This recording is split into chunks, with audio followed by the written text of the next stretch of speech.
And I think it's very important for us who've been born since the 19th century, that's most of us, I think, with its idea of lineal progress, that progress just goes on and on and on and on, like a production line. In one day you go so far, the 2 days you go twice as much, and 3 days 3 times as much. And some of us have the idea that in monastic life, if you make a certain amount of progress the first year, you make twice as much in 2 years, and 4 times as much in 4 years, and so forth. It's not a belief that stands up to experience, but we just then believe that there must be something especially wrong with us, that we're not really going forward in this way, and we get a bit depressed about that. The other thing is there isn't much scope for slipping back or for new stages in our life. And one of my favourite works of Bernard is his series of parables.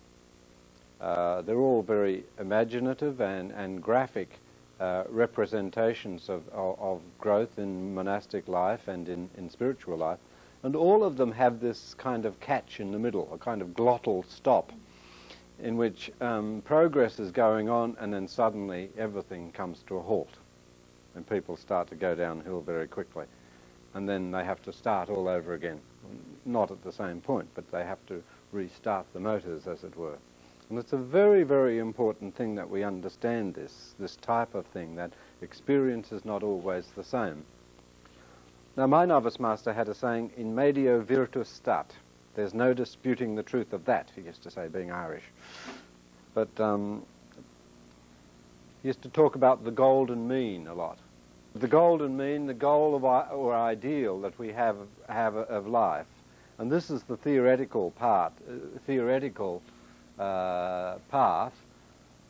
starting from the point of departure and keeping halfway between too much and too little. Not too much of this, not too little of that, but absolutely dead center. And so people write all these wonderful books about spirituality, about the practice of virtue, and so forth, and tell us what is the theoretical path for reaching our goal. And it's very useful to know that, because if anybody asks you, you can tell them that, and it will be as useful for them to know it. But it doesn't do us very much help to live. This is where I want to introduce you to the newest of all sciences, and that's the science of wobblology, which is the science of wobbling, the study of human wobbling, which says that in fact human development goes rather like this. You can see the word there, wobblology there. We haven't found a French equivalent for that. Maybe French-speaking people don't wobble. They're always on the path. Or maybe they don't have enough perception to see they're off the path, which is something else, huh? So what happens is that we start well. We all start well, don't we? At least I did. And we stay on the track for about 10 minutes or so before we start going off the track. And our life is actually rather more like this than like a straight line. And we rapidly lose direction. We spend most of our life, in fact, off the track and going in the wrong direction. And if you take any point, for example, when I'm here, I'm actually, when I'm here, I'm actually going in absolutely the wrong direction, and I'm off the track. There is no point in the whole development in which I can really feel that I myself am exactly on the ideal path and going in the right direction. Occasionally I do cross the path, but it's only briefly that I'm on course, but I'm soon heading off in the wrong direction. And being an optimist, I think that we are on target for about the final 15 minutes. We get there eventually, and so that's the word wobblology, the science of wobblology, which is what St. Bernard is really talking about. Not to sort of keep penalizing ourselves for being off the track and going in the wrong direction, but recognizing there is an inherent balance in us which, although we wobble, it brings us back. When we get far enough in one direction, then we go back and sin by going in the opposite direction. But it's just so important that we make sure that our theory corresponds to the reality of life.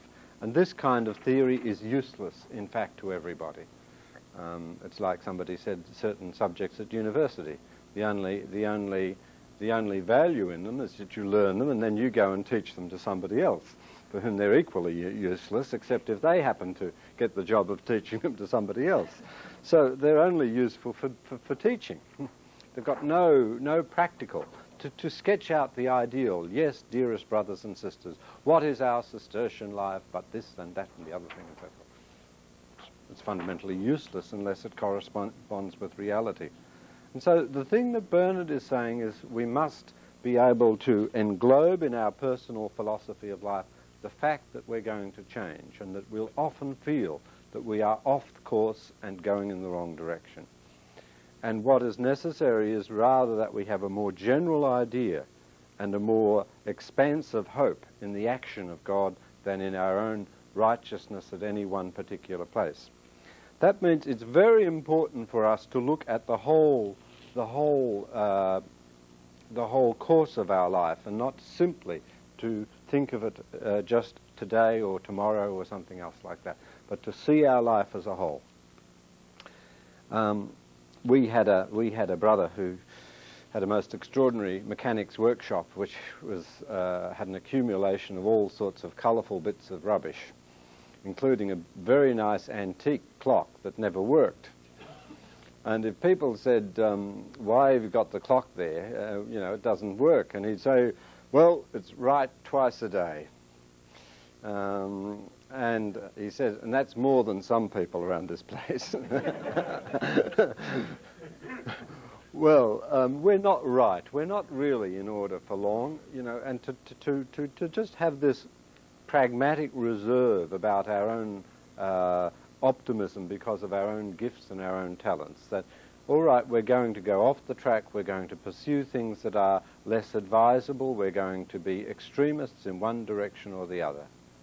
And to learn this kind of, to relativize somewhat our own talent, to relativize our own wisdom, to relativize our own ability to get ourselves to the goal.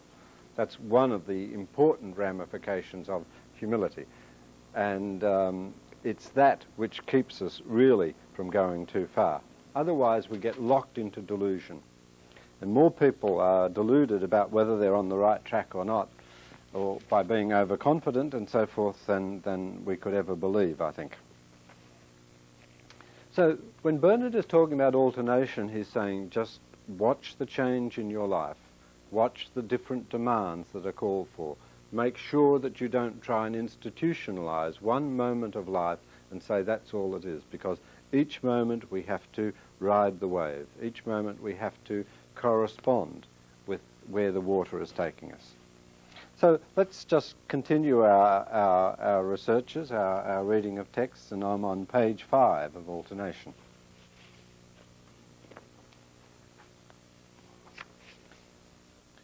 He returns to a similar theme a couple of sermons later. There is variation in spiritual growth because the initiative is God's. And so Kate asked before, does God allow this kind of fall, or does rather he cause it? And I said I'm inclined to think that although there are philosophical qualifications, that he causes it. And so it's based in this idea that the initiative really is God's, that he is in some sense the master of our life and our progress. It's not a matter of human planning, but of adaptability in the hands of God. And so on this snowy morning we return to the surf. And to ride a wave, what you need above all is to be attuned to the movements of the water. You can't impose your own will on the wave. What you have to do is renounce your own will and just go with the flow and perfectly adapt yourself to the current, perfectly adapt yourself to the flowing of the waters, and then you won't get dumped. But if you start trying to mastermind things and to impress your own will on this mighty mass of water, then you'll be dumped. Do you not see that those who walk in the Spirit can in no way remain for long in one state? So if you're really under the governance of the Spirit, then you're not going to be able to just keep business as usual for the rest of your life. One does not always make progress with the same facility. Even the rate of progress or growth isn't the same. This is because one's ways are not one's own. They are moderated by the Spirit according to His plans. Sometimes progress is slower, and at other times it is fast. Again, with all these things, look at your own experience. Were there times in your life in which prayer seemed to come easily? You seemed to make some progress with the practice of virtues and with adding the salt of Christianity to your life, but at other times it was a slow uphill tread. And so it's an important thing not to punish ourselves, not to blame ourselves because of this, but to expect that there will be times in our life when the going is exceedingly difficult, and it's just a matter of putting one foot after the other. Well, that's perfectly natural if you're walking through a marsh or a bog or a swamp. It's not as hard as running with the wind in your hair kind of thing. Do you not see that that those who walk in the Spirit can in no way remain for long in one state?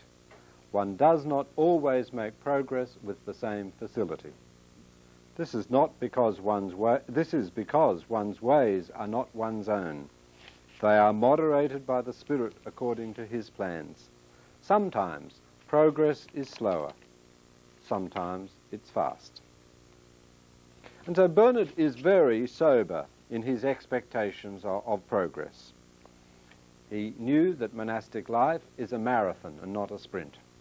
And so if anybody does the first lap before they leave the stadium of a marathon, you can run faster than the world champion. There's no problem running faster than a marathon runner. But the problem is staying with him for the 26 miles.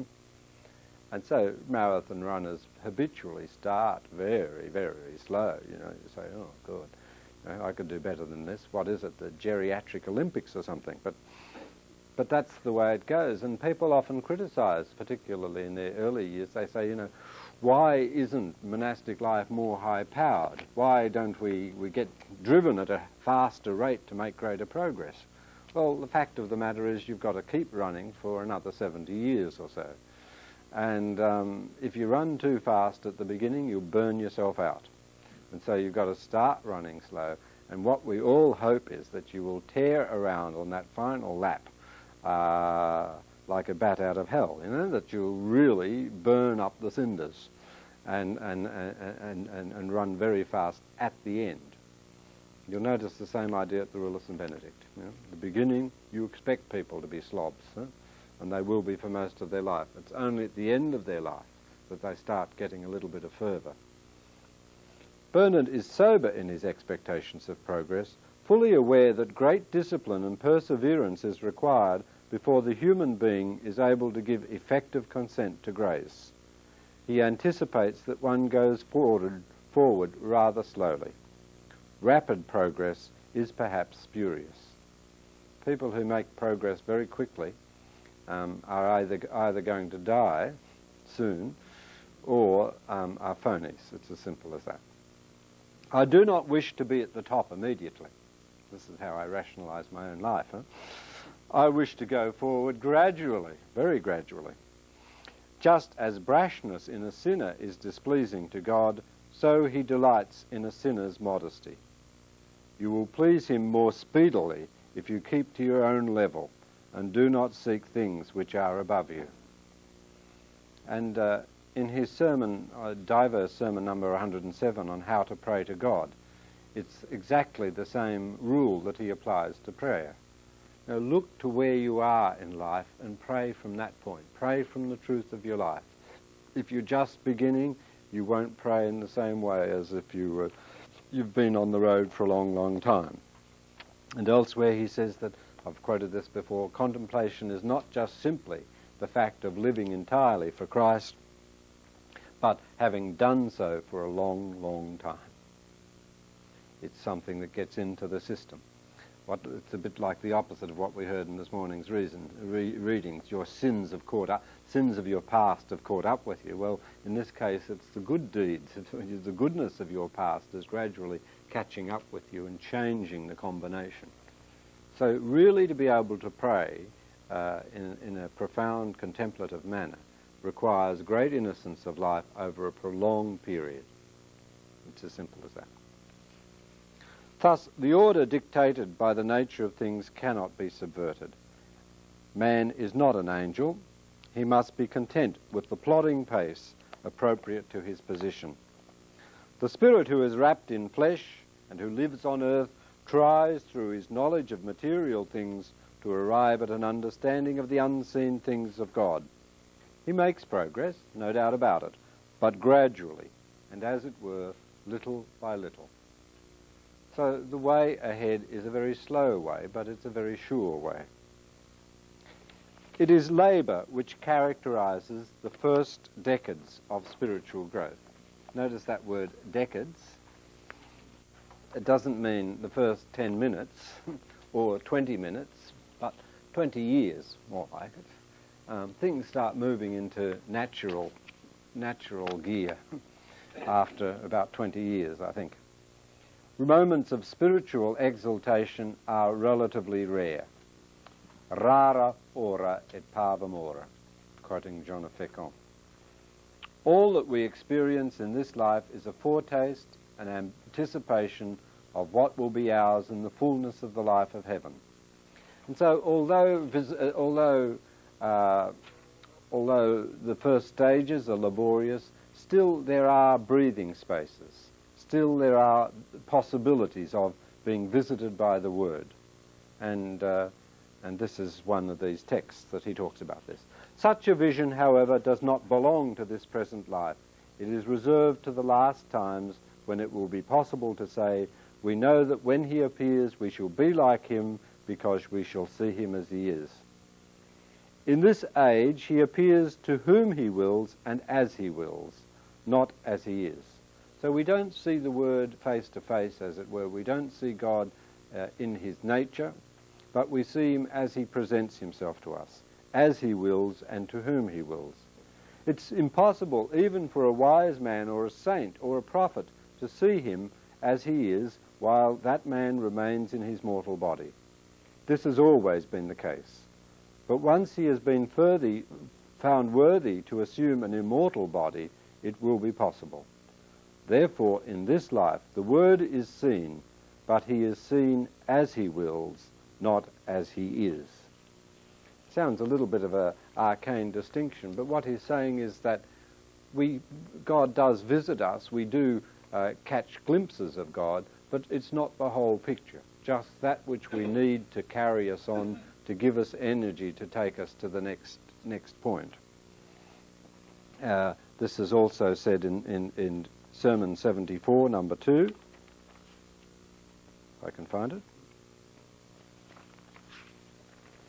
Following the pattern of that chaste language, let us affirm that the Word of God, who is himself God and the bridegroom of the soul, comes to the soul as he wills, and also that he departs from it.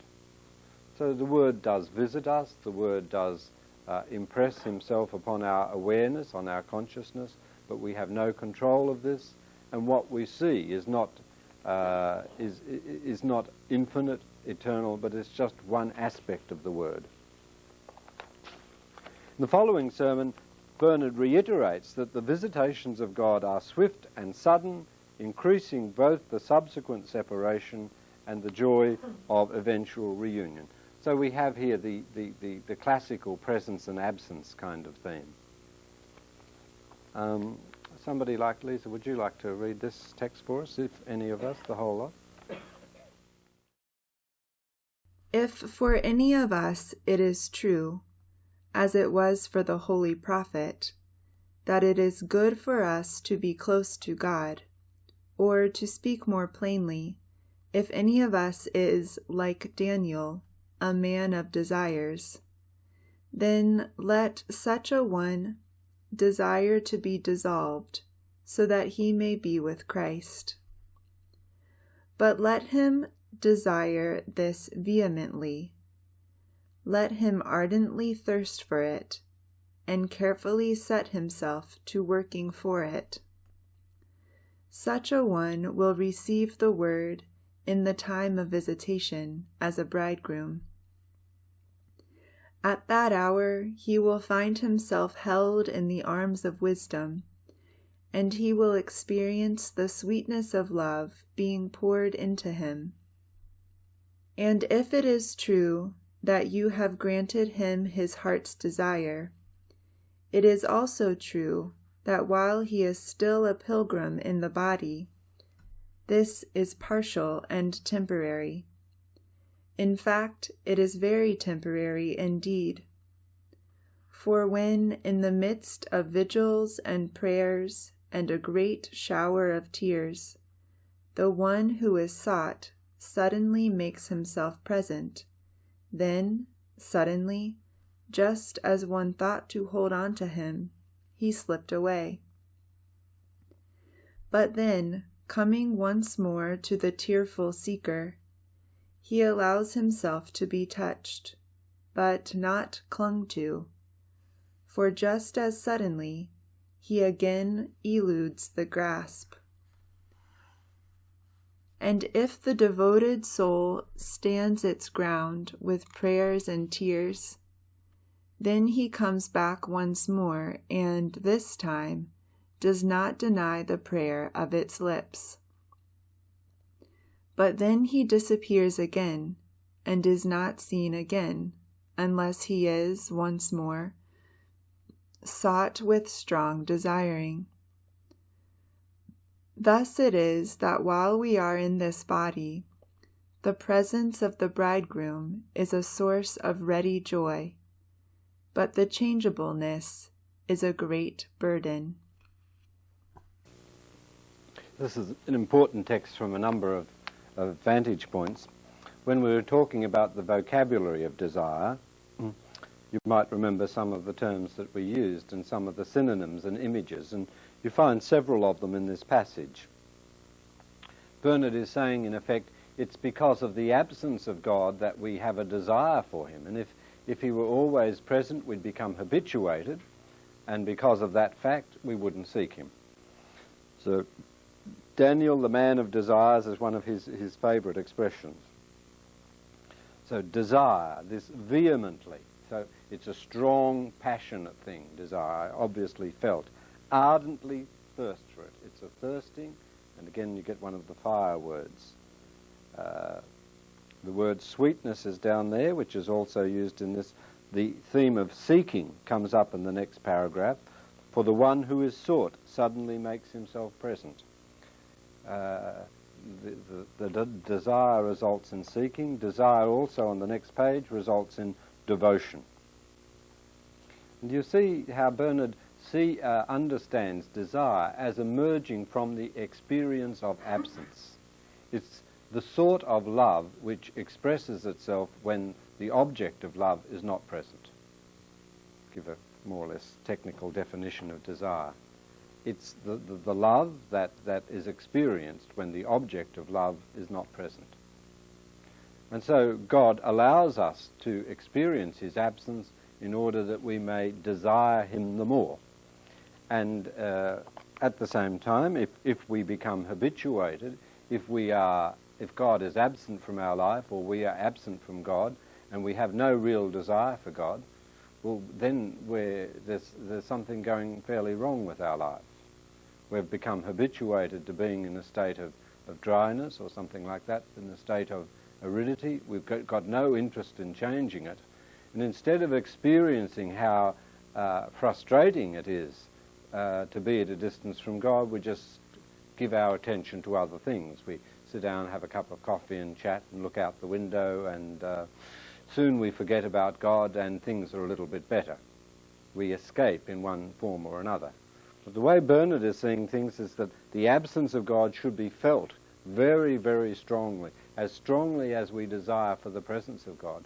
And if we don't feel the absence of God, the absence of the Word, then we are unlikely to have any desire at all. So desire, we're starting to see, has two aspects, a positive and a negative aspect. A positive aspect which reaches out to the Word, which desires, thirsts, hungers, seeks, all those words, yearns after God. But there's another aspect which is a desire to be separated from lukewarmness, desire to be separated from the cool indifference that characterizes my ordinary living, a desire to be at a distance from my sins, and so forth. But we're going to come back on this, but it's a useful thing to think. Then just for the phenomenology of religious experience, this is quite interesting. Okay, let us desire this vehemently. All right, let us not hide ourselves from the pain of what it's like to be without God. In other words, let us not just distract ourselves by doing other things, but let us experience in ourselves what it is like to be without God. Just how frustrating, how unfulfilling it is. And it's that makes us desire vehemently to be quit of it. Let him ardently thirst for it and carefully set himself to working for it. Such a one will receive the word in the time of his visitation as a bridegroom. At that hour he will find himself held in the arms of wisdom, and he will experience the sweetness of love being poured into him. All right, most of our restlessness in the spiritual sense, most of our feeling of the blues just comes from a feeling of being underloved,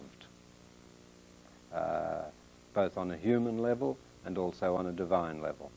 That's what really causes us to be listless and to go around the house looking for something to amuse us and to give us a little bit of joy. Well, unless we really confront and expose and accept this lack of love in our life, then we'll never seek to be loved. And so we'll never be able to receive what he calls the sweetness of love being poured into him.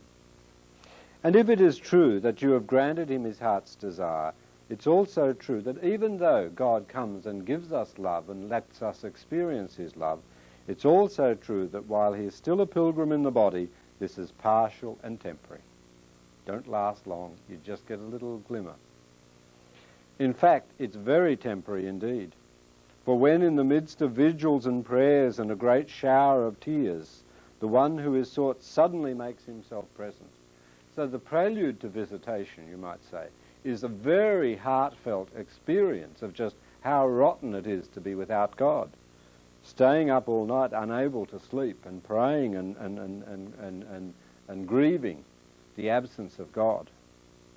Then the one who is sought suddenly makes himself present, unpredictably. Then suddenly, just as one thought to hold on to him, he slipped away.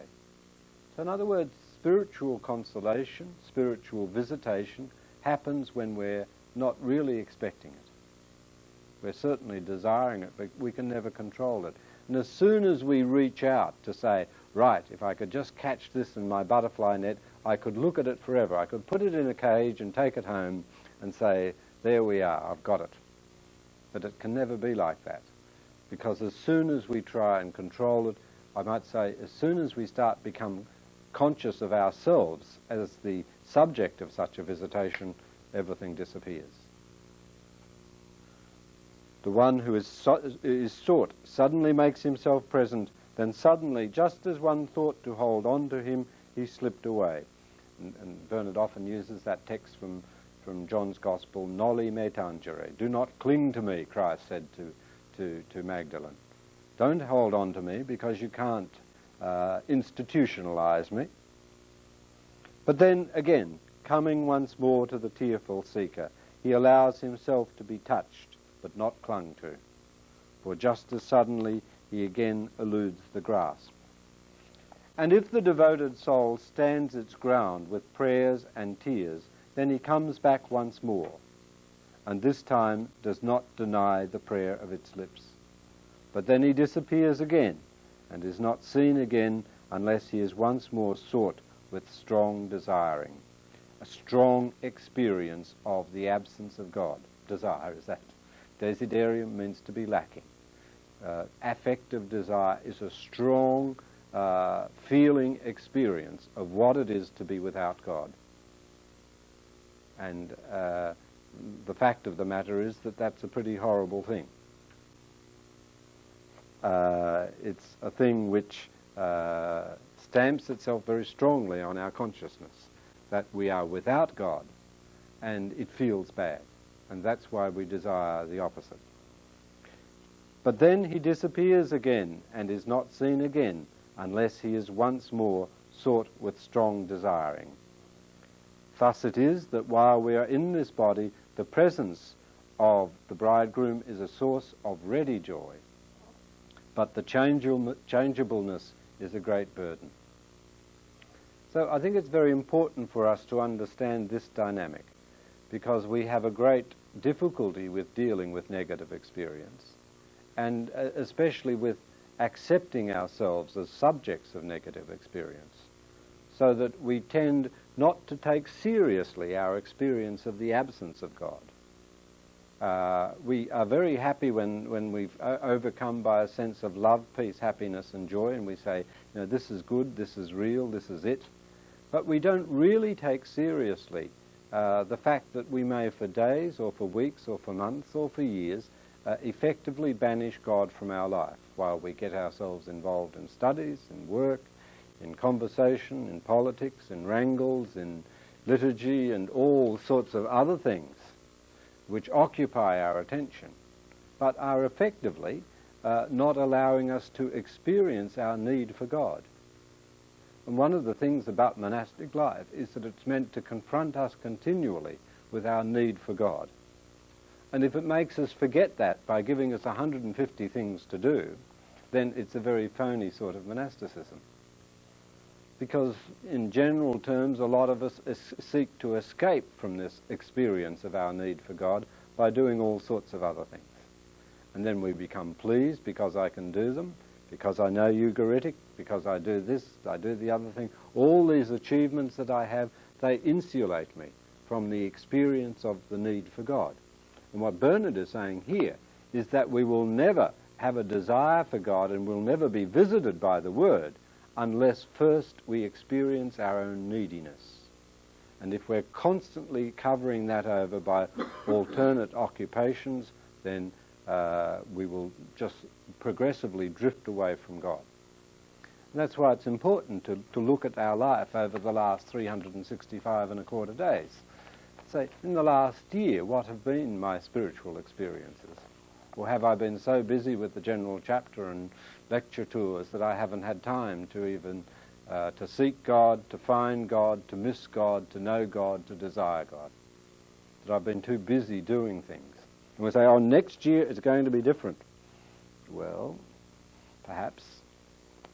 But the fact of the matter is, if we are living in truth, then our experience must be characterized both by this seeking of God and also by a strong sense of the absence of God.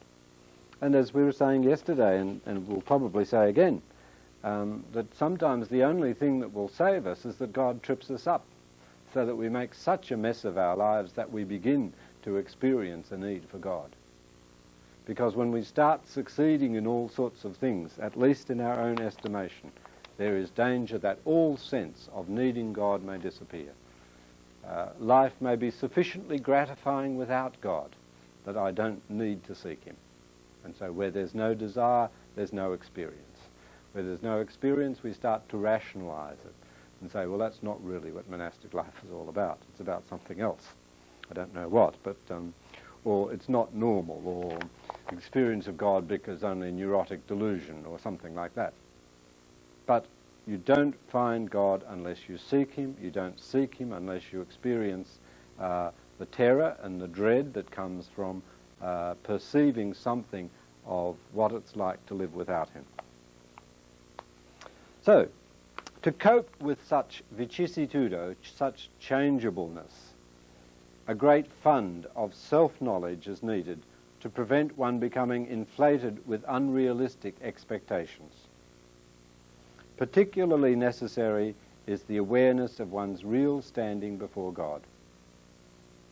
I mean, we get so skilled in handing out press releases about who I am and what I've got to sell, and we hand them out to people that eventually we start to believe them ourselves. And that's the beginning of an end. I mean, politicians do it all the time. Whenever a politician starts to believe what he says to people, he won't last long. He's on his last legs. Because the press release given out is a careful fabrication in most cases. And it's okay so long as you know quite well it's a pack of lies. But when you start believing it yourself, then you've lost contact with reality. And it's the same with us. Sometimes it's necessary to wear a fig leaf, not to let everybody know exactly everything that's wrong with us. But if we start believing the kind of cover story that we give to people, believe that things are going okay. I mean, ask anybody how they're going. They say, oh, so-so, a little bit up and down, a little bit so forth. You know, we need, I suppose, for social possibilities, we need to have these platitudes. But if we believe them ourselves, then we're in a very dangerous state. So it's so important for us to recognize that self-knowledge is the basis of all spiritual progress. Particularly necessary is the awareness of one's real standing before God, in truth, of what I am. Not what I tell other people I am, what I can convince other people that I am. Not what I can sell to the world at large, but what I actually am. Love is a great thing, says St. Bernard, but there are levels in it. The way in which the love of God is received and reciprocated varies at different stages of life, according to the season of growth in which we stand. So where we are, our relationship with God will vary. When the initial novelty is worn off, for example, one expects hard times. In our monastery, we always said it was the second year novitiate. You know, you just button up your coat and wait for the icy blasts. People who are particularly adept at staving off crises may have it a little bit later, but the first one is there, the second one comes about 7 years, the third one comes around 14 years. But they're almost predictable, you know, give or take 3 or 4 years on each side, but there are distinct sort of phases of crisis that people experience. And there's no reason why anybody should consider himself or herself exempt. But, you know, this is the normal wisdom, the normal phenomenological wisdom that monastic tradition expects. When the initial novelty is worn off, for example, one expects hard times, as the monastic process gets its teeth into the outer layers of instinctual behaviour and conceit. But this passes too. It's like the dentist. I mean, it feels pretty terrible when he's drilling into you, perhaps, at least mentally, but he can't keep drilling forever because he'll come out the other side. But, you know, it's banging your head against a brick wall if you ever do it. It's lovely when you stop. And so monastic life, it has its hard times, but they won't go on forever. And that's why knowledge of the seasons. You know, you have hot days and cold days. Well, you meet some people who dream about the winter all summer and dream about the summer all winter. But, you know, we know that things go in rhythms and changes. And Bernard seems to think it's important that we know this in monastic and spiritual life. Says, any one of us who after bitter and tearful beginnings in monastic life has rejoiced to be lifted up on the wings of grace. So when you've spent your apprenticeship in bitterness and tears, then something changes. You begin to be lifted up on the wings of grace, and to have been allowed to breathe, respirare, that word, easily in the hope of consolation, has surely gathered in a harvest, for he has reaped the fruit of his tears. He's caught sight of God, and it is from him that he hears it said, give him a share in the fruit of his hands. So the idea of seasons, that our life should be varied, that sometimes we'll experience hard times, other times soft times. Without the watering of tears, it may be inferred, no harvest would have grown. Bernard is aware of seasonal variation. As with everything under heaven, he says, not every time is suitable and appropriate for this work. So even for prayer and so forth. To recognize that sometimes in our life we'll need more prayer, at other times we may need more reading, at other times we may need more relaxation, for example. But to take our lead from where we are at a particular stage, not to try and just keep on woodenly doing what we used to do and what used to work. Correction and every other pastoral intervention has to be timed, pro temporum diversitate. It's no good, as St. Benedict says, scraping off the rust all at once and finding nothing underneath, but you have to wait until the right time. And to realize that sometimes you only have one chance to make a correction. If you blow that, you've lost it. That you just wait till a person is just at the optimal mood and you've got it all expressed without, then you can get it in. But it may be that the possibility, like a satellite shot or a shot at Mars or something, will never come again for another 123 years. So you've got to make it work at that time. But to recognize that things are different. Just because somebody's doing something wrong doesn't mean to say they're to be corrected immediately. You've got to wait until there's some possibility that the correction will bear fruit. Otherwise you're wasting your time. He knew that the time of pruning had not yet come, and that there would be no response from the vines for his hard work. Why waste time correcting if people are not going to listen to you? Why was this?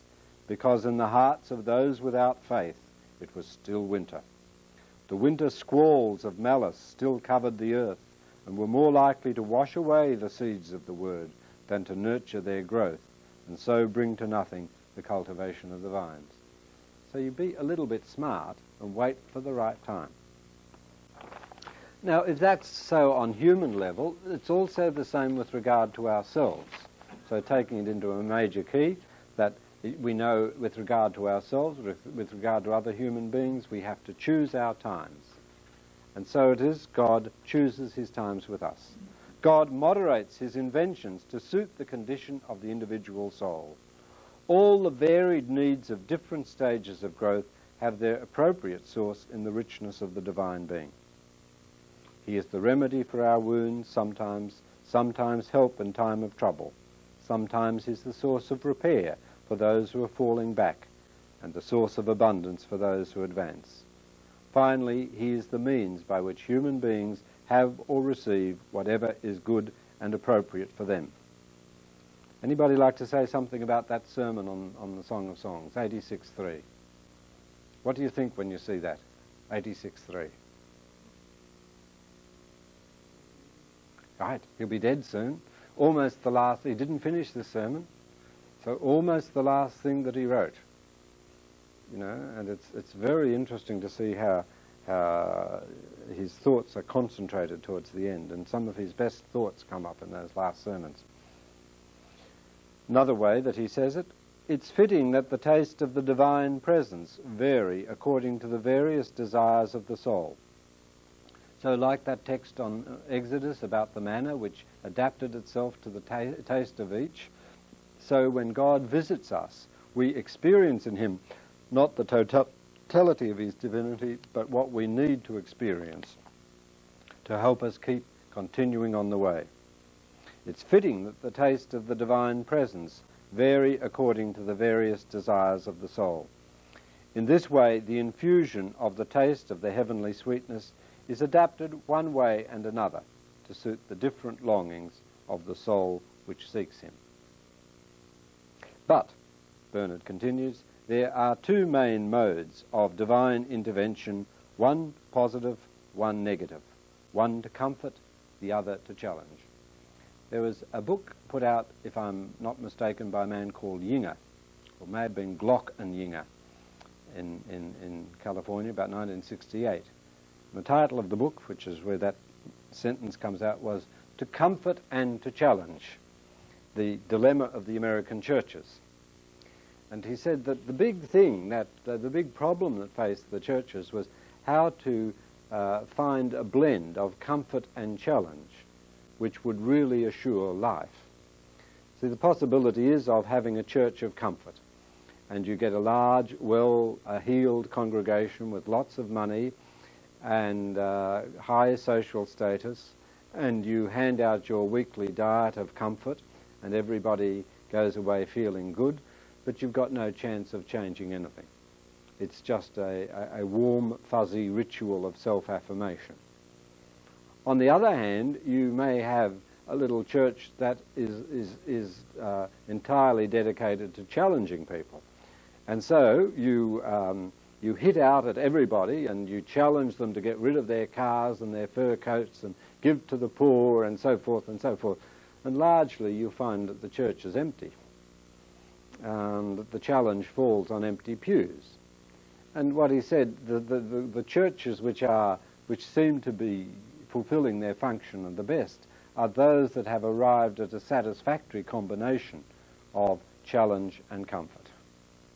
In other words, that comfort people when they need it, but not in such a way that puts them to sleep, the opiate of the working classes kind of thing, but rather something that energizes, that comforts them as they need it, but so that they can then go out and do good and start putting the gospel in a realistic way into practice. I think this is a very, very important principle, which we're going to talk about in the next session. But just one final thing is from my own abbot, that talking about correction and so forth. He says there's no problem with giving correction in the community. It's the easiest thing in the world. All you do is you be unremittingly kind to a person for 15 years, and then you correct him. And the thing is, he's saying that if for someone, an adult person, to accept a correction from me, he must be convinced that my way of looking at things is only designed for his welfare. And it's only if he really believes, through the way that I've treated him in the last 15 years, so to speak, that I really am concerned with my own, with his welfare, and that when I say something, it doesn't come from my own projections, it doesn't come from my own needs to be numero uno or to push him around or anything like that, but really comes from my desire for his spiritual welfare, then even if he perceives things differently, even if he doesn't agree with me, he can say, well, you know, anything he's done for me in the last 15 years has been designed for my good. Therefore, this also, although I can't see it, must be designed for my good. You can't correct people unless they are convinced that you are actively working for their welfare. Actively, realistically, pragmatically working for their welfare. And so, to comfort someone, to challenge someone, you must first establish yourself as a comforter. But to try and just challenge, all right, I'll tell you what's wrong with you. I've got a list here. Right, number one, this is your problems, and these are the solutions. Now, go off and do them. Number two, and it's easy enough, anybody can do it. But nobody's going to listen unless they are totally convinced that when I say something, which I necessarily will economically, it really comes from my desire that they grow spiritually, from nothing else. Not they're doing something wrong, but here is something that could help you to grow spiritually. And this is what Bernard is going to go on with now with regard to our experience of God. It's also true on a human level, that there is a challenge. We must accept the challenge, but we'll only accept the challenge if we accept the comfort.